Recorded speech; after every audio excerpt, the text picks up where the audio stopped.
You spend your whole life chasing their approval. Then one day, you realize the only way to survive is to let it all burn. That's what Zuko does. No fire, no fight, just truth. What if the person you once worshipped is the one you finally have to walk away from? This isn't just Zuko's moment. It's one many of us have lived silently. The invasion of the Fire Nation begins with so much promise. Armies united, eclipse glasses ready, hope surging like a tide. While Team Avatar crashes through tunnels and Toph bends metal doors open with her fists, Zuko walks alone. He moves like a man on the edge of something irreversible. No guards, no war paint, just a boy with a sword and a broken past, ready to do what he's never done before, speak without fear. It's the least dramatic entrance he's ever made, and somehow the most important. You've probably had your own version of that moment, when you step into the same room with someone who shaped your scars. You don't want revenge, you just want to be heard, but part of you still hopes, maybe this time they'll understand. This is the reunion he's waited years for, the confrontation that's shaped his every scar and sorrow. But when Zuko finally enters the room, the tension isn't explosive, it's quiet. Ozai sits calmly, sipping tea, surrounded by silence and power. And in that stillness, Zuko delivers his greatest act of rebellion, the truth. Zuko doesn't yell, he doesn't fight, he unravels, and in doing so, he shows us what real growth looks like. Because this isn't about vengeance, it's about honesty. As adults, we eventually come to a crossroads. Do we keep trying to earn love from those who couldn't give it to us? Or do we tell the truth, finally, for our own sake? Zuko's speech to Ozai is layered with pain and clarity. I thought it was my honor I wanted, he says. But really, I was just trying to please you. That line cuts deeper than any sword, because it's not just Zuko's story, it's ours. How many of us spend our childhoods trying to earn someone's approval? A parent, a mentor, a partner. How many of us confused obedience with worthiness? Zuko was taught that love came through loyalty, that honor came through suffering. And when he speaks these words aloud, he breaks that lie forever. Maybe you're still living inside that lie. Maybe you've been waiting for someone to tell you you're good enough, that your feelings were real, that what happened to you mattered. Zuko teaches us that we don't need to wait anymore. This isn't a redemption arc, it's a liberation arc. Zuko isn't just walking away from his father. He's walking away from a lifetime of inherited violence. He says the quiet parts out loud. The Agni Kai at 13. The exile, the lies of imperialism. He names the wound. And that's where healing begins. Therapists everywhere nodded silently when this episode aired. But what makes this episode brilliant is what it doesn't give us. Ozai doesn't apologize. He doesn't soften. He mocks. He taunts. He calls Zuko a coward. And maybe that's the most adult moment of all.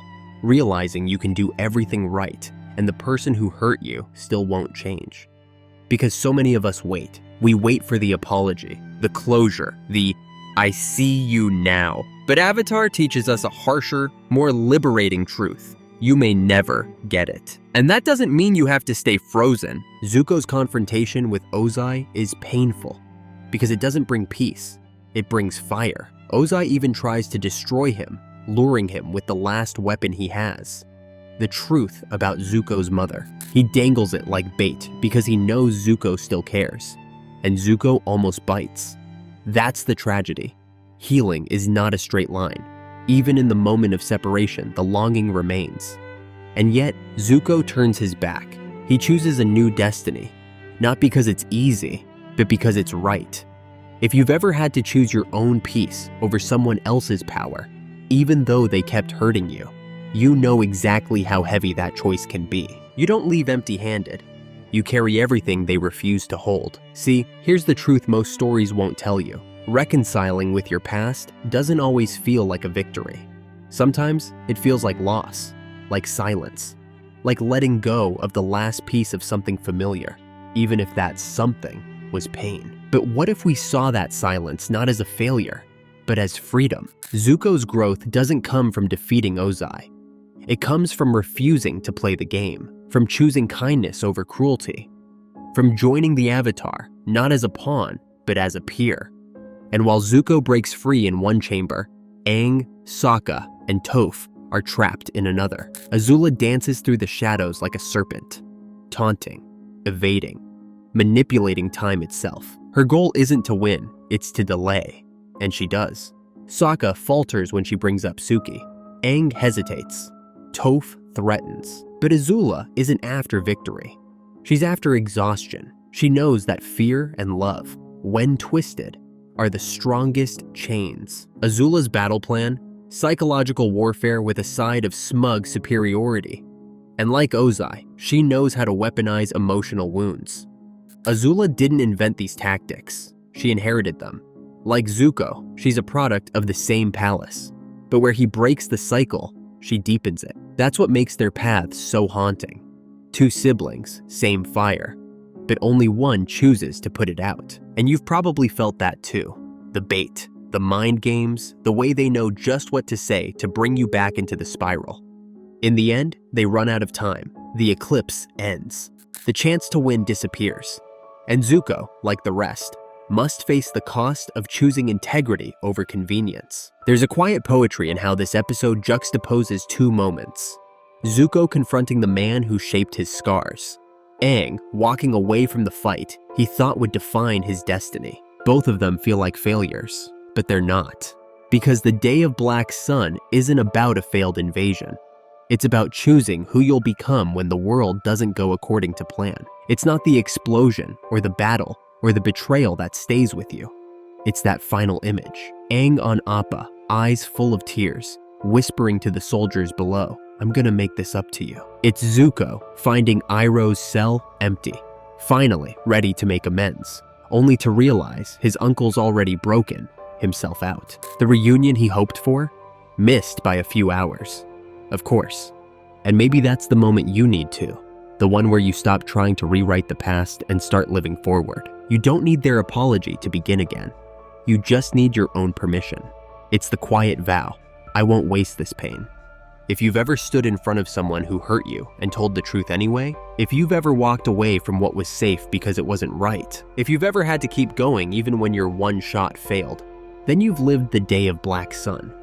And like Zuko, you've probably wondered, was it worth it? The answer is yes. Not everything needs fireworks to count as a breakthrough. Sometimes you just need to leave the room without screaming. Sometimes it's a door closing, a flame extinguished, a sword lowered. Zuko left that room without his father's blessing, without a victory, without closure. But he left with something far more powerful: clarity. And that's what this episode teaches us. That sometimes growing up means walking away empty-handed, but walking away free. And maybe the most important truth of all is this: when you choose to break away, you don't just heal yourself, you protect the future. Zuko's decision doesn't only free him, it changes the story for everyone who follows. That's how generational patterns end, not with revenge, but with someone brave enough to say, "This ends with me." If that's you, I hope you know how powerful that is. And maybe, before freedom, there's grief.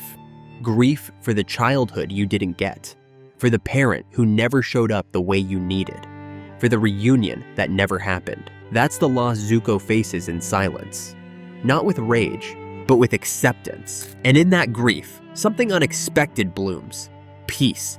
Not because the past is fixed, but because it no longer defines him. If this episode stirred something in you, if you've ever broken away from the person you once needed most, know that you're not alone. Healing is messy, growth is slow, but like Zuko, you can choose your destiny. Subscribe, like, and come back next time.